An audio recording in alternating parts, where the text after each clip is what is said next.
कहा कि आज जो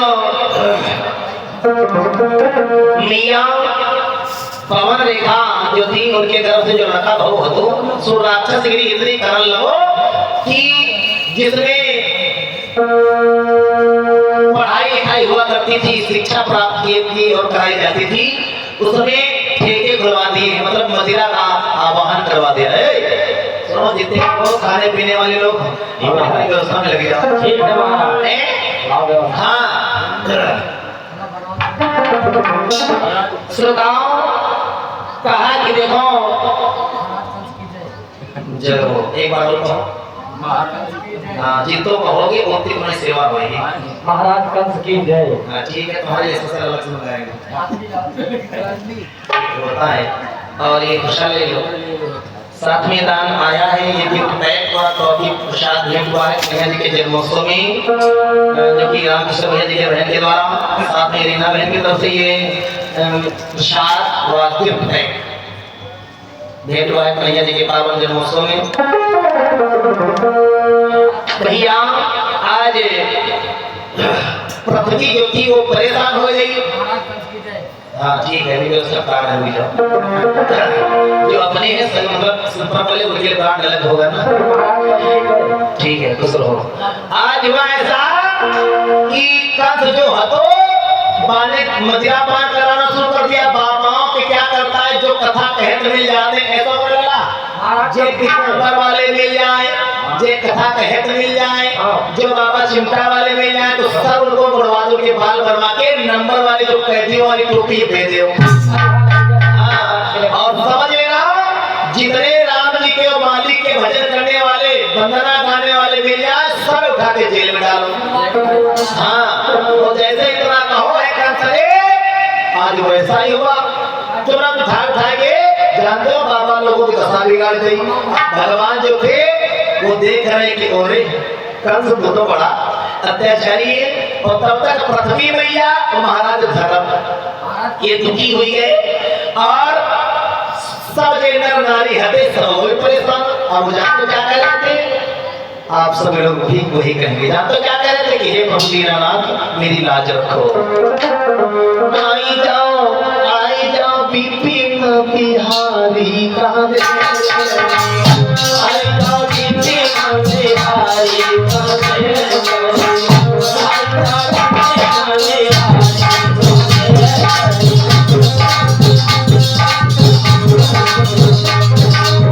हरि हरि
विसर्जन कई। गौर करना, जब जब मालिक के बंदों पर, भगवान के भक्तगणों पर जब जब मुसीबत आई है तो भगवान ने क्या किया, किसी न किसी रूप में आकर उन्होंने सहायता की है, अपने भक्तों की लाज को रखा है। हाँ, अपने भक्तों की बताया रक्षा करने के लिए मालिक जरूर आते हैं। इसलिए सुनाओ, हारिए ना हिम्मत, विसारिए ना राम। कभी भी जीवन में कोई परेशानी आ जाए, मुसीबत आ जाए तो हारिए ना हिम्मत, विसारिए ना राम, क्योंकि बिगड़े हुए सारे बनाएंगे प्रभु काम। ठीक है। हाँ, आज भैया क्या किया, भगवान को बुलाते हैं, भगवान को बुलाते हैं और इधर भगवान सुन रहे हैं, क्या देख रहे हैं कि भक्तगण हमारे बड़े दुखी हैं, बड़े परेशान हैं। और क्या किया, बताया, अरे सोनी है गोकुल नगरिया। भैया गोकुलवासी बड़े दुखी थे, राजा कंस के अत्याचार से सब नर नारी दुखी थे। उन्होंने कहा, अरे सोनी है गोकुल नगरिया, आजा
समय आ गया है भगवान के आने का। हाँ, तो सभी लोग मुझे ध्यान उठाए भगवान के लिए। ठीक है, भगवान ने जिनको हाथ दिए वो बोलो हाथ उठा लो, तो भाव के सामने बोलेंगे क्या,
बोल बच्चे भगवान की। सुने ना, सुने सुने नहीं कहा। और ये विजय सुनैना की तरफ से सादर 21 रुपए का दान हुआ है। विजय को समृद्धि प्रदान हो, माता रानी सदैव कल्याण करे, विजय का भाग्य उज्जवल हो।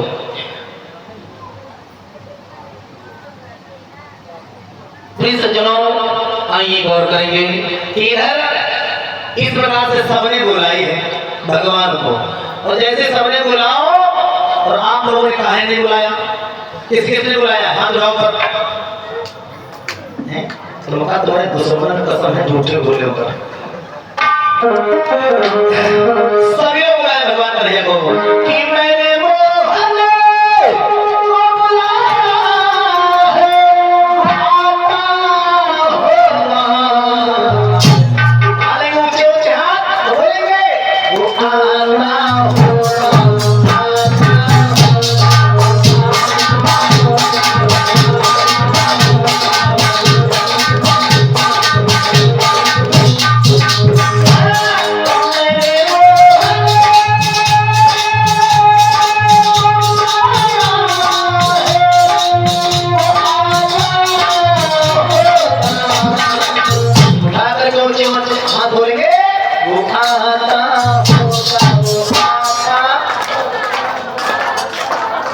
विदैया ना क्यों नहीं सब बुला रहे हैं? हाँ पहले बुला के बोलेंगे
इधर बताया गया श्रोताओ उन्हीं दिनों कंस के यहाँ एक शुभ काम हुआ। गौर कर लेना भैया। कंस के यहाँ एक शुभ काम हुआ। जानते हो कौन सा शुभ काम था? कंस जो राजा था उग्रसेन का लड़का, उसके अंदर बुराई नहीं बुराइयों का पिटारा था। वो एक नहीं बताया, एक नहीं अनेकों बुराइयां थी लेकिन एक अच्छाई थी। जानते कौन सी अच्छाई थी? उसके अंदर एक अच्छाई ये थी कि वो अपनी बहन से बहुत प्रेम करता था जिसका नाम था देवकी, जो कि उसके चाचा की लड़की थी। हाँ, देवकी से बहुत प्रेम करता था और देवकी के पिता देवक ने कहा अल्लाह का ऐसा करो ये चाचा जी लड़का कोई देखो सिर्फ बाकी साथ विवाह कर दो। हाँ सोई जैसे ही बना रहा है। नाम बता। रिंकी। अरे बहन रिंकी की तरफ से 751 रुपए का दान हुआ। मुझे गुस्से होगा आप प्रसाद ले लें। ठीक सभी प्रसाद लेके जाओ तो ताही वजह से टोकते हैं।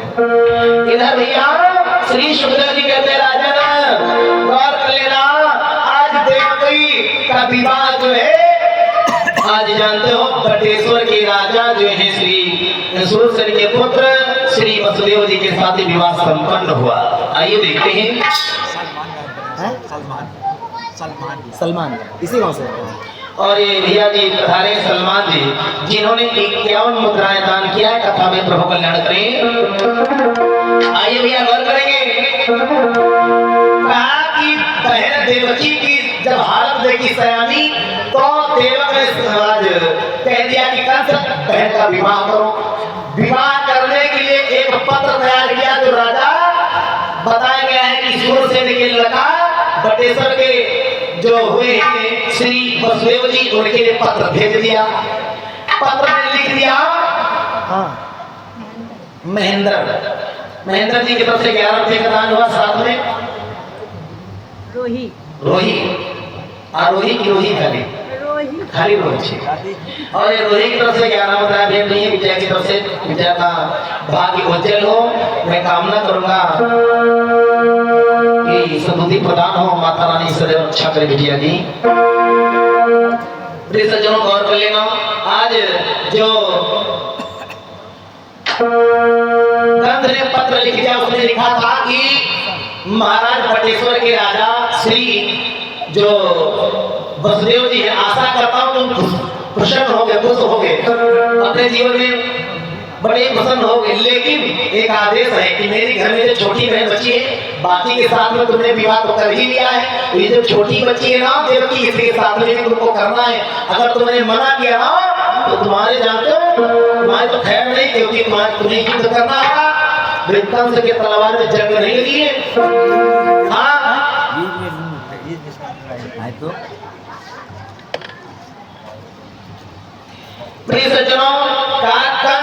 कंस के साथ में तुम्हें युद्ध करना होगा। आज अक्रूर जी पहुंच गए और अक्रूर जी ने पत्र लेकर के दिया है माता वसुदेव को। उसमें लिखा था कि वसुदेव जी, अगर तुमने मना किया विवाह करने से तो तुमको हमारे साथ में यानी कि कंस के साथ में विवाह जो है विवाह देव के साथ में नहीं करोगे तो युद्ध करना होगा कंस के साथ। इतना कहा पढ़ा तो आज वसुदेव जी ने कहा अरे भैया हम युद्ध ना कर पाएंगे, हम तो विवाह करेंगे। तो आज जानते हो वसुदेव जी दूल्हा बन गए। क्या बन गए? दूल्हा। सो दूल्हा बन करके चले। हाँ भैया, हाँ भैया, भैया का नाम था आशु और श्वेता। अरे आशु और श्वेता की तरफ से ये भगवान जी के लिए सुंदर सी पुष्पमाला, सात निष्ठान और प्रसाद व दक्षिणा दान भी है। मालिक से भंडार बने प्रसाद लेना फिर बैठो। साथ में ये यहाँ लवकुश जी की माता जी ने तो जो है प्रसाद भेज दिया है, यानी कि दिनेश मिया जी की तरफ से आया है और दक्षिणा भेज दी। प्रभु कल्याण करें और मैं मालिक से ये प्रार्थना करूंगा।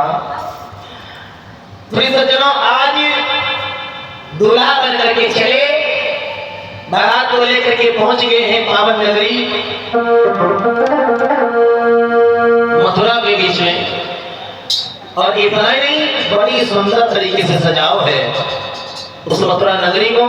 सजाने के पश्चात में बताया कि हरे बांस मंडप छाए और देवकी को बाबा प्यारा।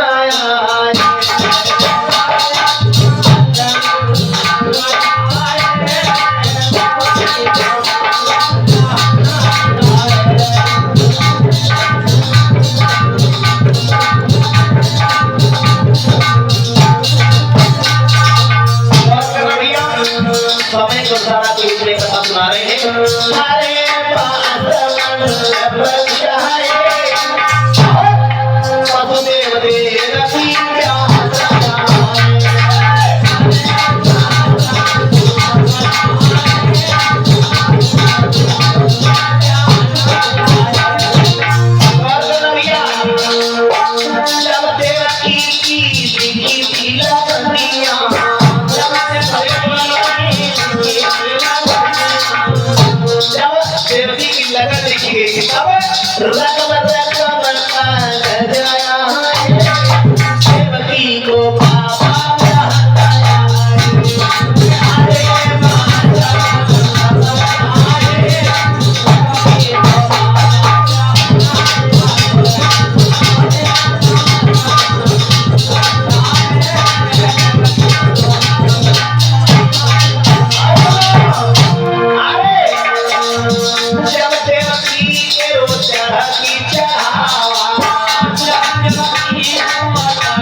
पीछे वाली बात भूल क्या ही होगा।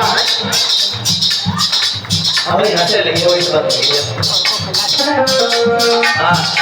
वो अभी सभी लोग मुझे नहीं करियो तो मालूम है मालूम कसम है वो अल्लाह ने साथ जल्दी गिर रही है मैं कहती हूं तो यहाँ बताया है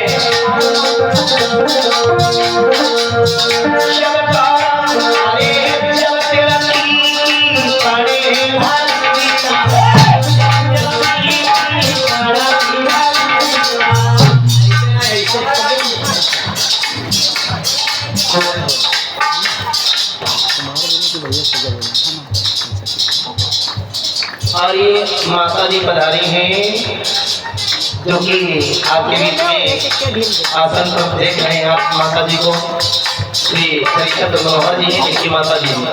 इन्होंने सुंदर से वस्त्रों से सम्मान किया है और सीतामढ़ आप देख रहे हो, बाकी दिखा देते हैं भैया ठीक है, देख लो लाल की आचरा है और सुंदर सा एक पीला सा कुर्ता और पीताम्बर, साथ में तरफ दक्षिणा दान ही प्रभु कल्याण करेंगे। अब तालियां तो बजा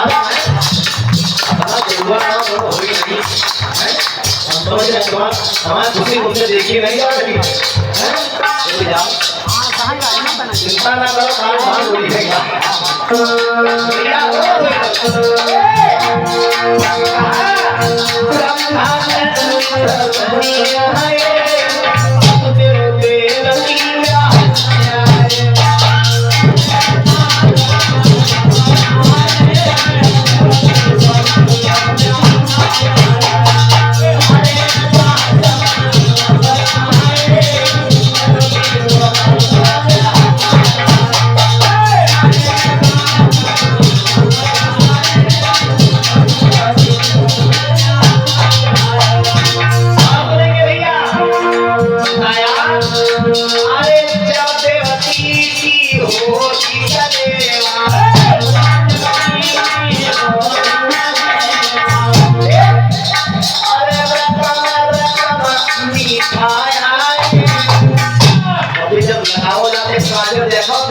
बहुत ही मौका मिल जाए तो दुश्मनी है सभी रात करती हम जरा सरपटी करती आज जो है अभी जानते क्या करेंगे, ऐसा लगेगा कि नर्सरी नाम लिखा है।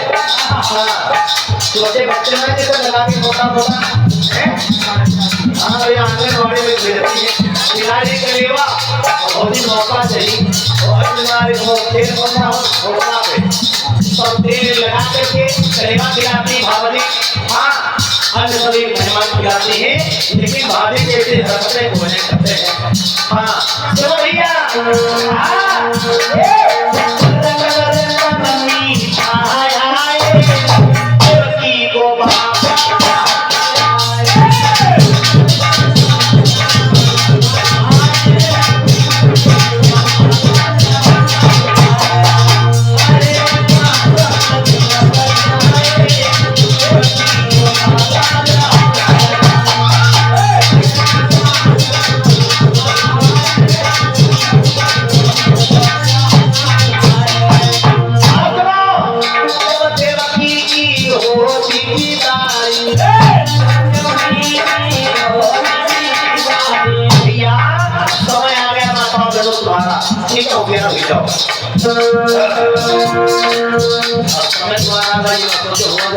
समय आ गया माताओं की गौरव क्या ये विदाई हुई नहीं।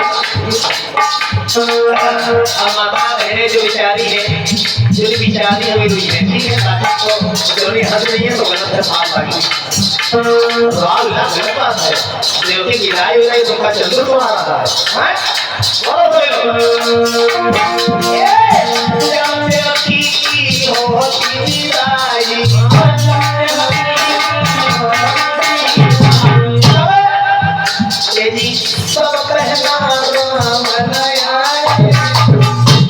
माता बहन जबकि की सवाई सब रोने लगी, खूब निकले लगी,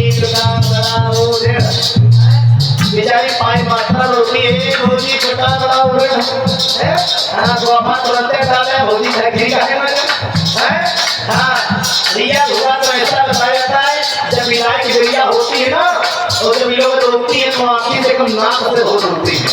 हाँ वैसे नाक से रोटी की दिलवाले कपड़ा सब सफेद सफेद निकलती भैया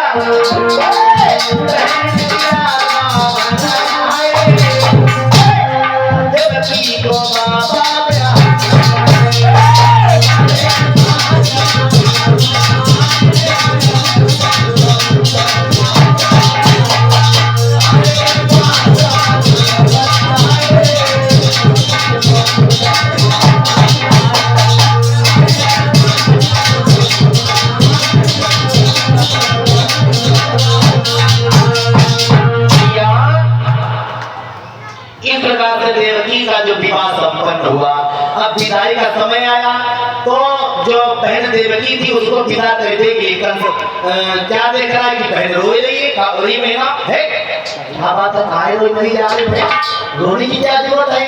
कहा भैया मैं इसलिए रो रही हूँ क्योंकि सगा मेरा कोई भाई नहीं है।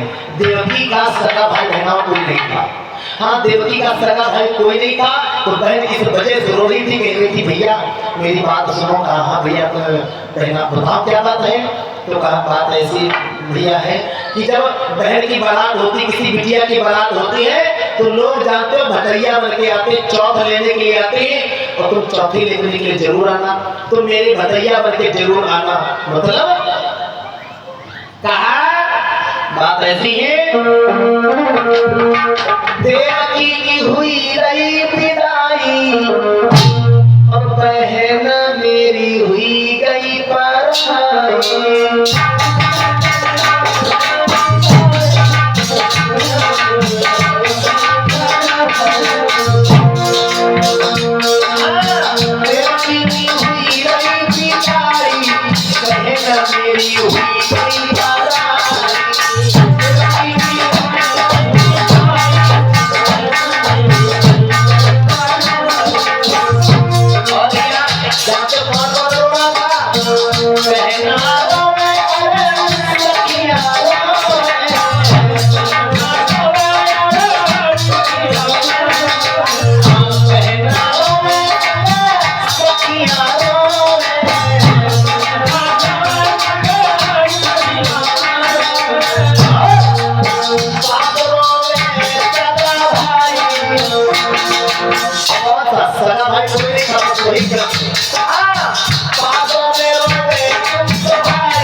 और सबको रोता देख कंस को भी दुख हुआ है। हाँ, श्रोताओ कमी यही थी कि कंस जो था तो बहुत बड़ा पापी और अत्याचारी, लेकिन एक अच्छाई थी जो अपनी बहन को बहुत प्यार करता था। हाँ, आज वो कंस जो था कहा ओरी बहना क्यों रो रही? कहा भैया रो तो खाली इसलिए नहीं हूँ कि मेरी माँ के गर्भ से किसी मेरे सगे भाई ने जन्म नहीं लिया था है? और ये दान आया है ओमकार। और श्री ओमकार जी की तरफ से 11 मुद्राएं कथा में भेंट हुई। प्रभु कल्याण करें।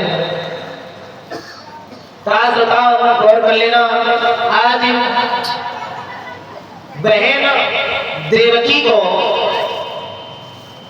उदास देखकर, चेहरा देख करके कहा है बोली बहना क्यों रो रही हो? क्या अभी से तुमको कोई दिक्कत है? बोले हाँ एक कष्ट है, मैंने ये सुना है कि जब किसी बिटिया की बारात सगाई होती है, विवाह होता है तो मायके से भतैया आते, भाई आता है चौथी लेने के लिए। क्या तुम नहीं आओगे? सोई कहा है कंस भैया मेरी बात सुन, तुम राजा हो और जो राजा होता है उसे आने जाने का टाइम नहीं होता है। जो राजा होता है उसे आने जाने के लिए टाइम नहीं होता है, उसे घूमने फिरने का टाइम नहीं होता। लेकिन मैं तुम्हारी बहन हूँ, इसलिए एक काम कर देना। अब ये है कि करे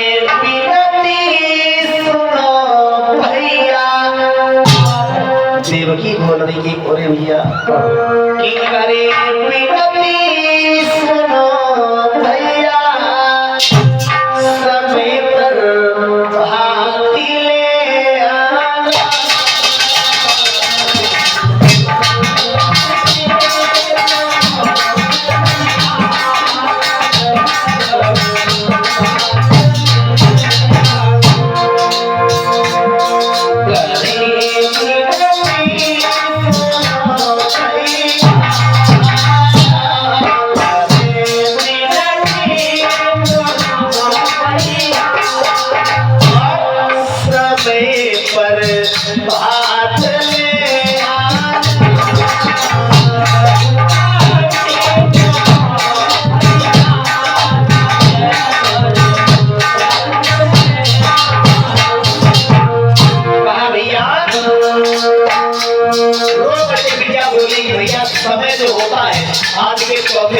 तुम्हारी चौथ लेने के लिए आ जाना। अगर तुम नहीं आओगे तो समझेंगे कि देवती का कोई सगा भाई नहीं है, इसलिए कोई चौथी लेने नहीं आया।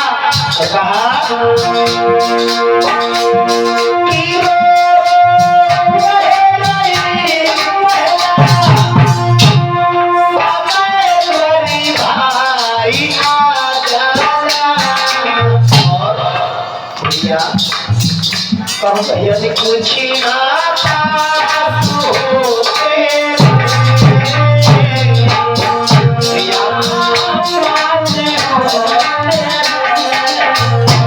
जब कोई भाई लोग चौथी लेने के लिए जाते हैं तो यहाँ से कुछ अन्न जाता है, कुछ दान जाता है, सामग्री आती है।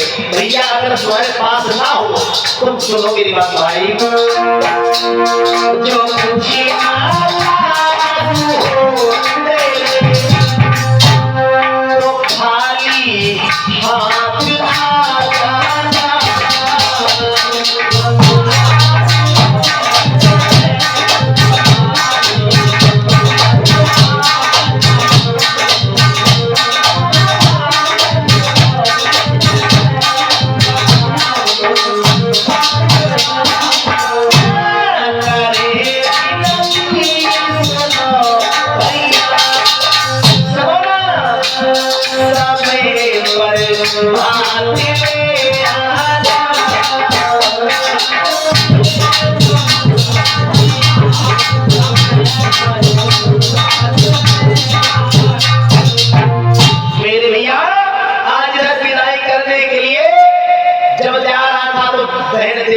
करके कहती है कि भैया करे विनती सुनो भैया, समय पर भात ले आना, और जो कछुआ पास हो तेरे तो खाली हाथ आ जाना। भैया कुछ ना हो तुम्हारे पास तो खाली हाथ आ जाना, बस मुझे निभाने के लिए चौथ जो आ जाना, तुम भतैया बन करके आ जाना। हाँ आज का ओरी बहना तू रो रही, तू रो रही? बोले हाँ। चल रोना धोना बंद कर, जानते क्यों? कहा अगर तुम रो रही हो तो मैं अपनी बहन का रोना धोना नहीं दे सकता। और तुम गौर कर लेना, ये इस कलिकाल में भी प्रथा चली है, अब नहीं चल रही है 10-15 साल से, लेकिन 20-22 साल पहले जो विवाह हुआ करते थे उसमें क्या होता था, एक प्रथा थी कि ससुराल से संजय सलामत खेड़ा। हाँ जी संजय भैया सलामत खेड़ा से 21 रुपए का दान कर रहे हैं, प्रभु कल्याण करें। पहले के समय में बुजुर्गों के समय में एक प्रथा थी, जानते हो कौन सी प्रथा थी? कि जब बिटिया की विवाह होती थी, जब गौना होता था तो गौने से जानते क्या होता था, बहुत आती थी, लेकिन उसके साथ में या तो कोई छोटा भाई आएगा या तो भतीजी आएगी या भतीजी, मतलब कोई भी आएगा। ये एक पहले समय व्यतीत हो चुका है।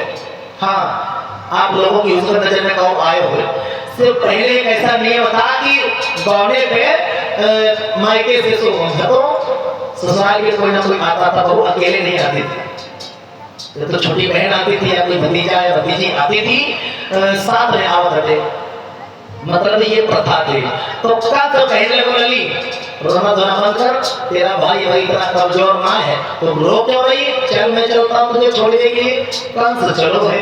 और जब चलो तो जाकर बताओ महल के बाहर आवन लगे, रथ पे जा गए हैं, विदा करने के लिए चला कि बहन रोना था, रोती हम चल रहे विदा करने के लिए। हाँ चले हैं, क्या देखा? देखा बताओ अंतिम द्वार पर जब रथ पहुंचा है, बताया कि रथ में देवकी जा रही है, पीछे से एक रसाला है और बाकी पीछे कंसराज वसुदेव कुमार का साला है।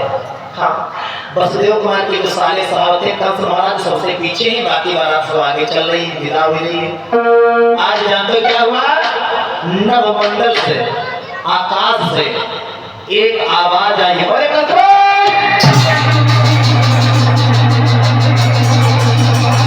आज नवमंडल से आवाज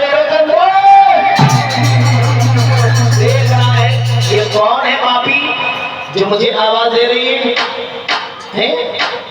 आज का और एक कंसराज मेरी बात सुन। तो आज रथ के नीचे उतरा कंस और आकाश में देखने लगा और आकाश से आकाशवाणी हुई क्या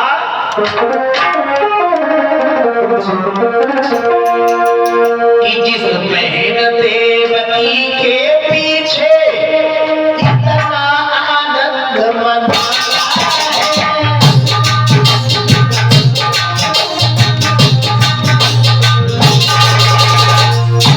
बहन को विवाह करने के बाद इतनी हंसी खुशी से छोड़ने जा रहे हो ना बड़े खुश हो तो लेकिन इतना सुना सुनो कि बहन देवकी के पीछे आया आनंद मनाया उसके लाले कर दे तेरा तू सपना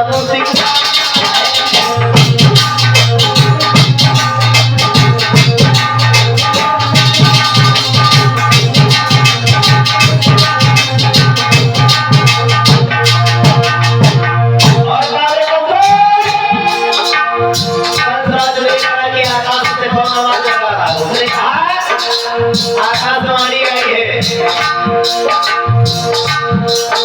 और अंतराल मधि फूल फूल फूल को मिलाए का आठवां लड़का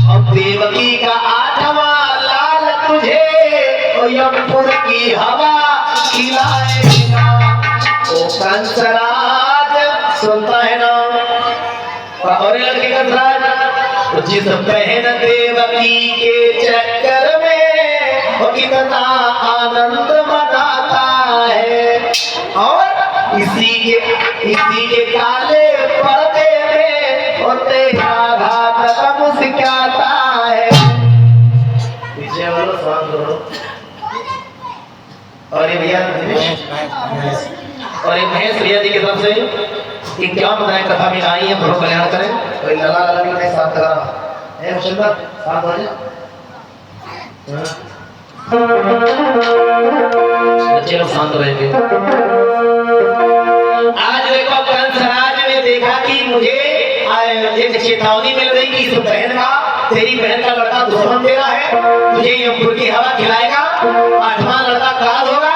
तो कंस जानते क्या करता है शरा लड़का रथ के पास पहुंचा बहन देवकी के केसों को पकड़ा और रथ से गिरा और ये भाभी और ये गायन मैंने तो फूल समझा था मैंने और ये अभागन तू कहने के मेरी बहन है लेकिन तू सुन ले मैंने तुझे हार समझा था गला अपना सजाने को काली नागिन पर बैठी मुझे को काट खाने को तेरा लड़का मेरा काल होगा मुझे मारेगा ऐसा नहीं हो सकता ऐसा नहीं हो सकता। सोई आज जानते क्या किया बताया सुनाऊं तलवार उठाई है मारने का प्रयास किया है जैसे तलवार उठाया और देवकी को मारने के लिए वसुदेव जी आगे आ गए तो फिर महाराज क्षमा करना आप ऐसे हाथ नहीं उठा सकते क्यों नहीं उठा सकता क्यों नहीं तू कौन होता है सोई का अभी तक तो तुम्हारी बहन थी लेकिन अब हमारी भावनाएं पड़ गई है अब ये हमारी पत्नी है अब तुम इसे नहीं मार सकते हाँ इसे नहीं मार सकते अगर मारना है तो मुझे मार दो कहा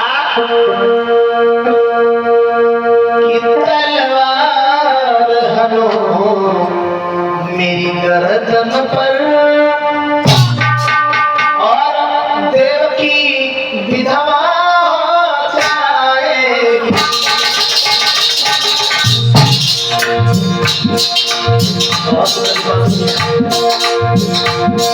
वसुदेव जी ने अपनी पत्नी की जान बचाने के लिए क्या कहा है और हर एक पति का ये भी भाव होना चाहिए कि पत्नी के ऊपर कभी भी कष्ट आ जाए तुरंत पुरुष को आगे हो जाना चाहिए, क्षमा करना, ये यहाँ पे भेद है बता के जाऊंगा। और हो सकता है समाज में कुछ ऐसे भैया लोग बैठे हो जो ऐसे हालातों से गुजरे हो। बताया गया जब एक पुरुष बीमार होता है, बुजुर्गों का जब एक पति बीमार होता है तो पत्नी 1000 लड़ाइयां लड़ लेती है, अपने गहने भी रख देती है, मंगलसूत्र सब उतार के बेच देती है सिर्फ पति के लिए। ना कान के देखेगी, ना पैरों की बिछुआ देखेगी, ना पाए देखेगी, बस पति की जान देखेगी, उसी फिक्र है। सुनो, अब जब आती है बीमारी पति के ऊपर तो माताएं जो है नाच करती है, सेवा करती है, लेकिन जब गौर कर लेना कि पति देखा होगा कि 4 पाई के ऊपर मलमूत्र त्याग कर रहे हैं, ठीक है, ऐसी परिस्थिति आ जाती है, बीमारी आ जाती है कि लोग उठ चल नहीं पाते, मलमूत्र कर रहे हैं 4 पाई पे, तो एक पत्नी वो सेवा करके अपने पति की रक्षा कर रही है, अपने धर्म को निभा रही है। और देखो पुरुषों की बात है भैया, जब माताओं की बारी आती है, जब माताओं को यानी कि पत्नी पर बीमारी आई तो पति जाते क्या कहता है, तो साहिल को बुला लो, ठीक है, किसको बुलाएगा, अब उसके कीड़े ना गिरा बाने इनके कपड़े छाटे, मलमूत्र जाकर 4 पाई पे उठा के उसने फेंक दिया, उसको कोई गंदगी नजर नहीं आई। लेकिन जब पत्नी ने मलमूत्र 4 पाई पे त्यागा तो उनको अपनी मर्दानगी याद आने लगी कि भाई हम मर्द हैं, हमारी बेइज्जती हो जाएगी अगर अपनी जोड़ी के कपड़ा छाट दिया। समझ लेना बात एक कड़वी है, बहुत गहरी है।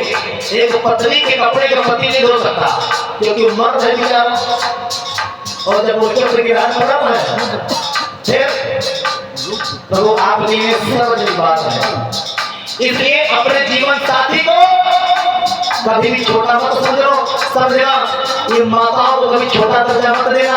यही है जो तुम्हारी रक्षा करती है, तुम्हारे बच्चों को जन्म देती है, 1000 तकलीफें सहकर तुम्हारे पिता, तुम्हारी माँ, तुम्हारी बहन सबकी सेवा करने के बाद तुम्हारे कुल के लिए दीपक देती है। इसलिए इनकी इज्जत रखो, इनका मान सम्मान करो। ये गाली खाने के लिए पैदा नहीं हुई, जानते हो जिसने लिखा है देवी पूजी पद कमल तुम्हारे वो बेवकूफ नहीं था, उसको पता है कि ये देवियां हैं।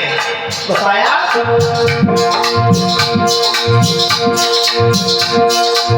नारी के जल में धूप है,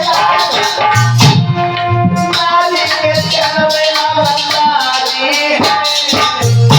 इन्हीं माताओं के गर्भ से जुर्म, प्रयाग, राम, लक्ष्मण, लवकुश हैं, इन्हीं माताओं के गर्भ से भय हैं। इसलिए अपना झूठा घमंड हटा देना, और कभी भी तुम्हें तुम्हारी पत्नी की जरूरत पड़े अपने आप को जानते हो जैसे चढ़ाई बिछाई जाते ऐसे बिछा देना कि चिंता ना कर, मायके से कोई तेरे नहीं आएगा, अभी मैं जिंदा हूँ।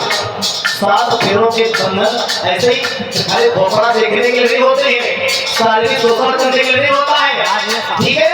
अपने जुबान से कहने से कुछ नहीं होता कि तू मेरी है, वक्त आने तो बता देना कि मैं तेरा हूँ। हाँ, तब पता चलेगा कि कौन किसको चाहता है, कौन किसकी इज्जत और सम्मान करता है। कहते हैं अरे बने बने माँ सब साथी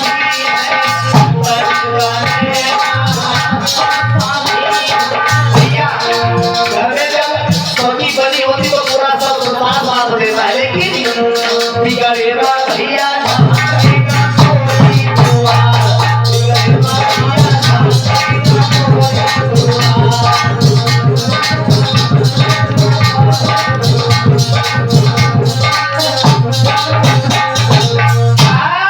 आज अपनी पत्नी के लिए बहनों इस सार्वजनिक बात है, कोई भी आपने व्यक्तिगत बना ले, ये आप ही नहीं, इसमें हमारे पिताजी शामिल है। अब मैं बता के जा रहा हूँ, मेरी माँ जब आपके गांव में पहली बार वहां पे आए थे, यहाँ से कथा कह के गए थे, ठीक है, और घर में गए थे और वही 4 बजे पहुंचे थे, ठीक है। फिर जो प्रसाद गया था, जो भी था व्यवस्था में अपनी माँ को दे दिया, और शायद याद हो मेरे पास एक जो नागी नाग था, देखा था ना, कुछ लोगों ने देखा होगा। क्या हुआ, फिर मैंने माँ को दिखाया, मेरी माँ ने कहा ऐसा करो लला जाको छोड़ देना, मेरा एक होता है नाती है और दिक्कत होगी। ठीक है छोड़ देंगे कोई ना। उसी दिन क्या हुआ, रात को दिन में कहीं 4 बजे फिर जागते रहो, माता नींद आ जाती है, वो घर में गए सो गए। तो जो अलैया बलैया है दीपक ये सब हमने कुछ भी नहीं किया, सब घर वाले जिम्मेदार जो है वो कर रहे हैं। क्या हुआ कि साल की बेला में हम सोई गए और इतो समय बहुत हो गया, वही 11 बजे मेरी माँ को खांसी आई, अचानक ब्लड आ गया बहुत ज्यादा। ठीक है, उसी दिन दिवाली के दिन मेरी माँ का जब दिक्कत होने लगी, मेरी माँ का प्राण जो संकट में आ गया, तो उन्हें आवाज लगाई कि लला को बोला, मुकेश को बोला।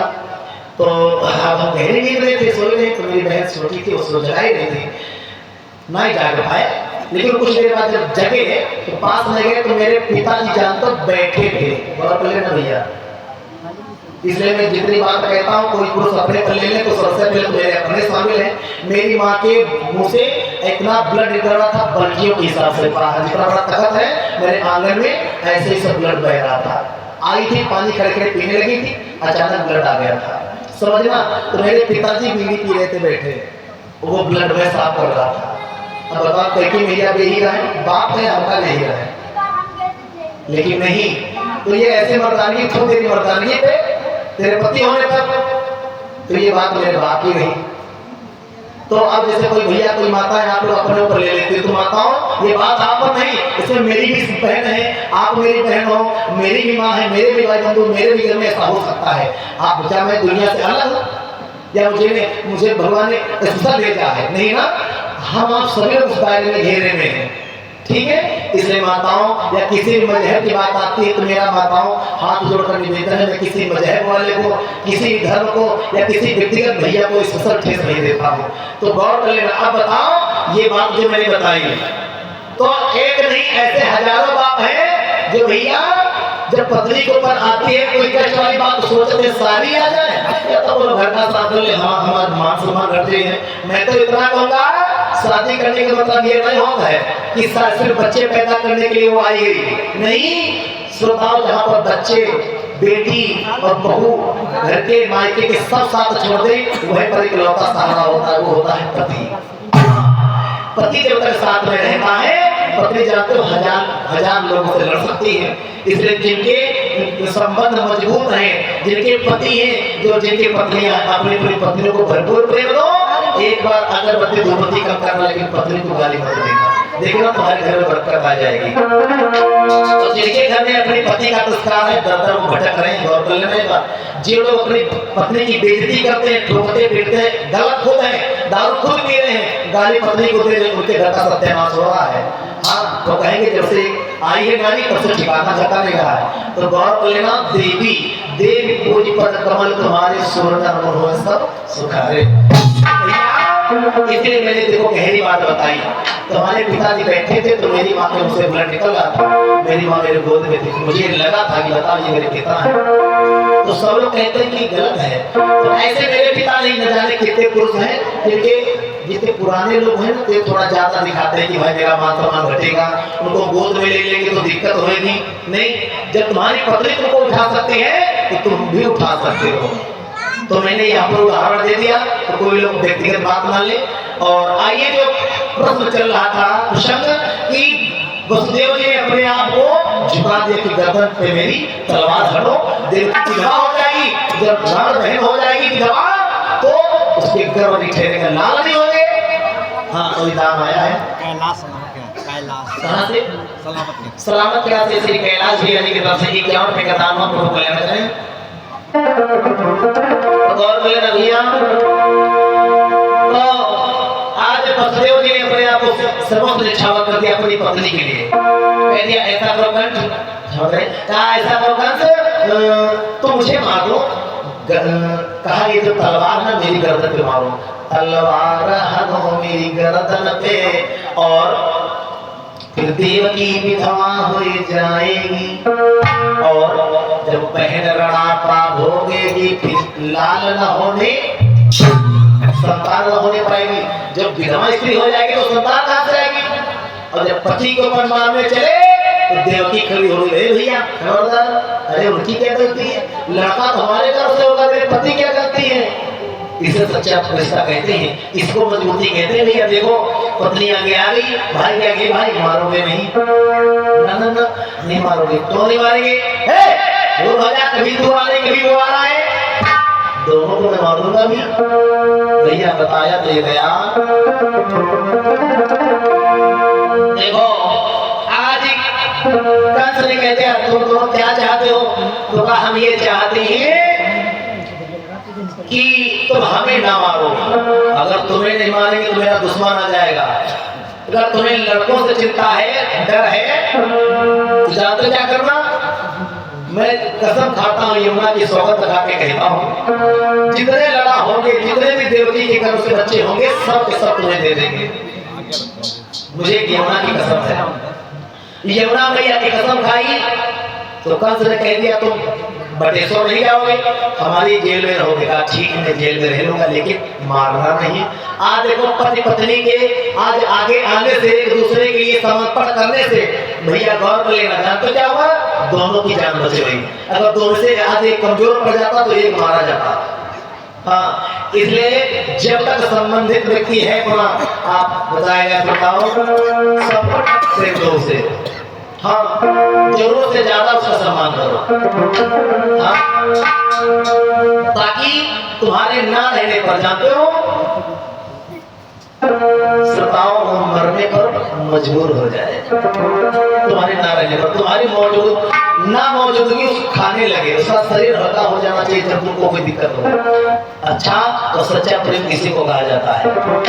और प्रेमी को छूटने के बाद जो सेहतमंद हो जाए, इसका मतलब तुझे चैन मिल गया। सल्लल्लाहु बताया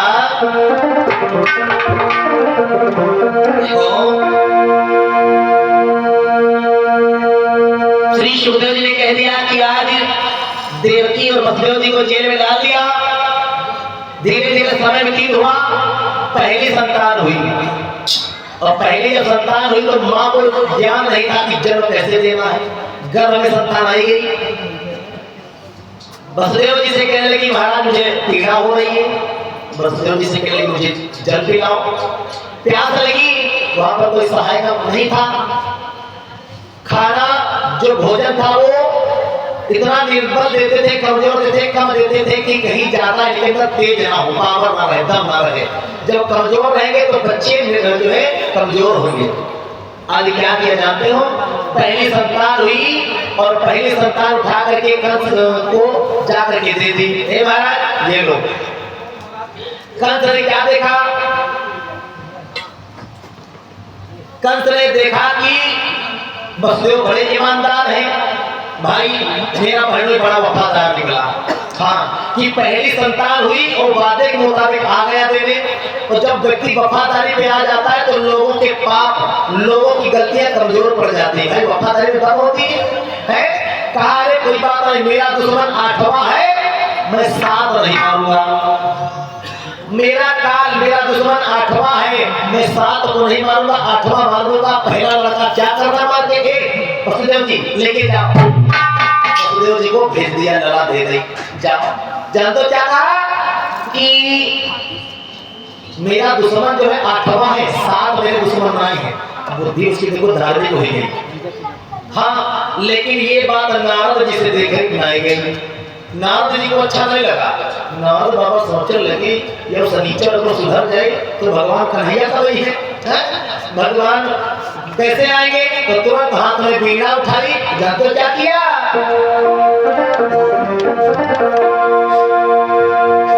तार तार से तार मुझको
के पास और ये लड़के और एक कंस सुनता है कहिए महाराज। बड़ा खुश है यार, क्या बात है क्यों नहीं महाराज, हैं?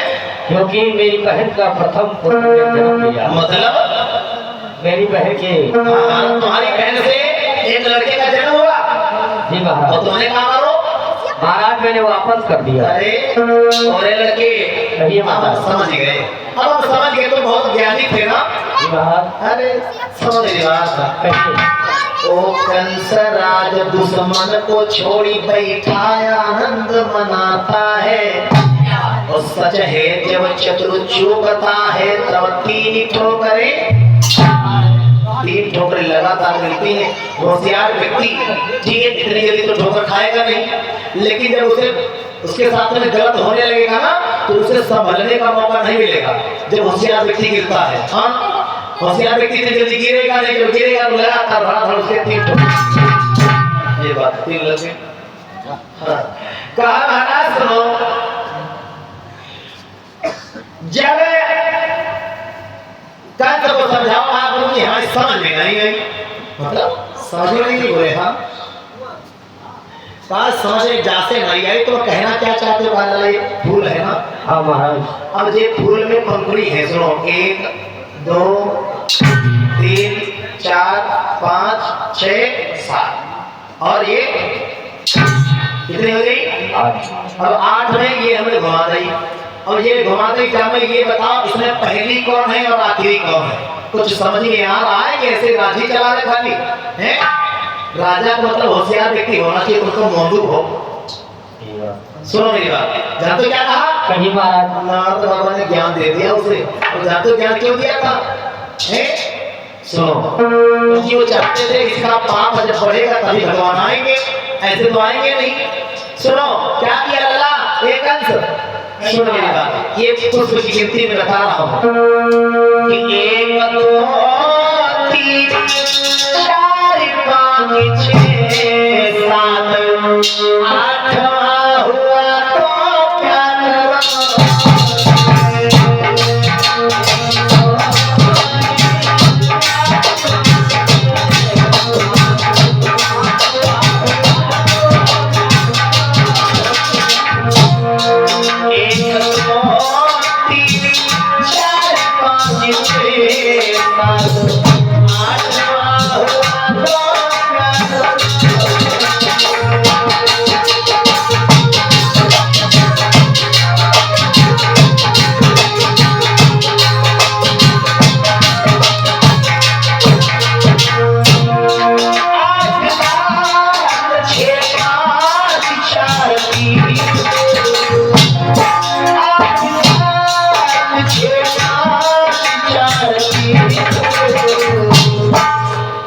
पहला हुआ तो क्या करूं?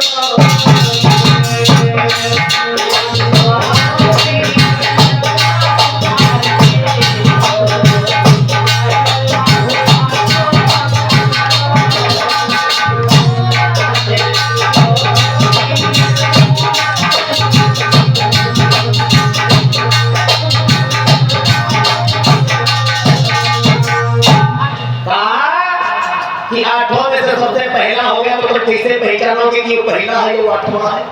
सही बात महाराज। कौन से समझ गया गुरु जी, तो आए गए हमारे आंखें से पट्टी हटाए दे, मैं जाता हूँ अभी मार के आता हूँ उसके बाद।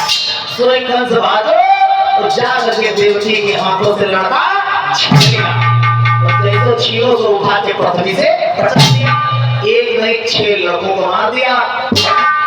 अब जानते हो क्या हुआ? कंस को ये पता हो गया कि धीरे धीरे समय आ रहा है? हाँ? कंस समझ गया कि अब समय आ चुका है। सो 7वां गर्भ जो दूसरी पत्नी थी इधर,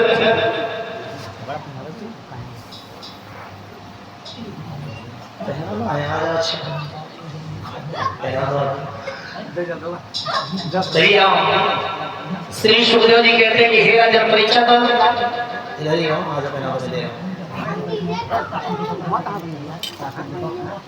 हेलो हेलो क्या भैया, दो चार फोटो हमारे फोन से खींच देना। फोटो बोले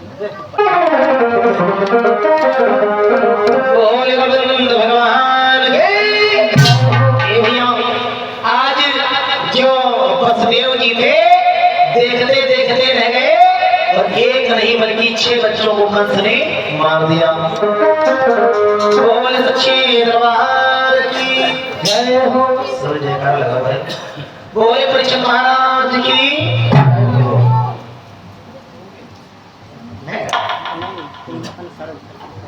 ये जाओ ऐसे करो। अच्छा ठीक है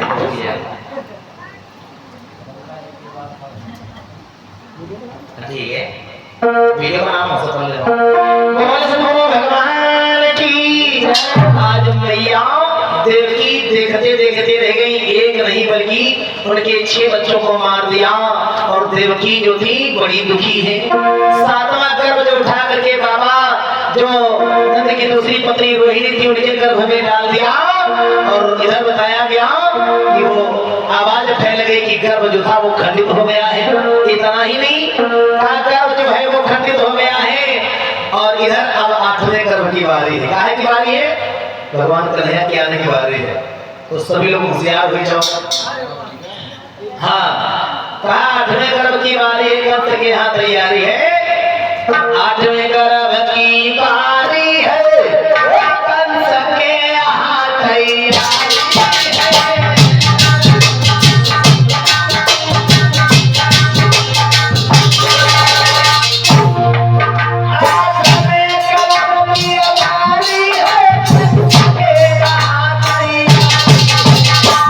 अब जब 8वां गर्भ आ गया तो जानते हो सबको ये पता चल गया कि मेरा काल आने वाला है।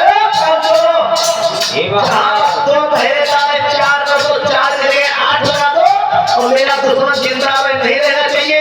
अगर वो जिंदा बच गया तो तुम्हारी मौत पक्की।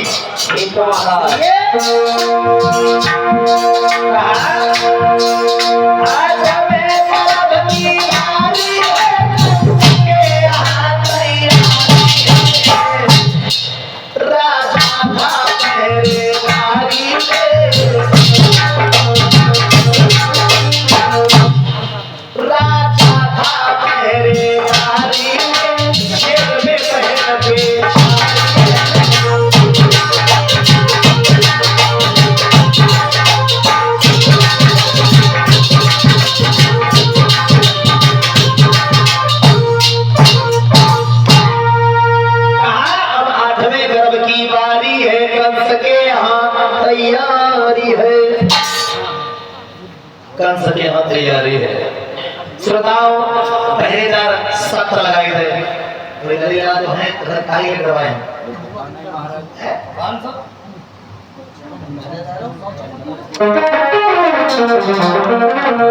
बता दिया करो ना, जानते हो फिर ऐसे मुंह धोड़ दी कोई सूचना नहीं देते हैं। प्रेम से बोले थे सच्चे दरबार की। आज 8वें गर्भ की जब बारी थी कंस ने पहरेदारों को लगा दिया। ठीक है अब जैसे ही पहरेदारों को लगा दिया तो जानते हो क्या हुआ? आज रात्रि की मेला थी। अच्छा पहरेदार आएगा आज बताते चिताते ना है, जल्दी से आ जाओ पहरेदारों। यो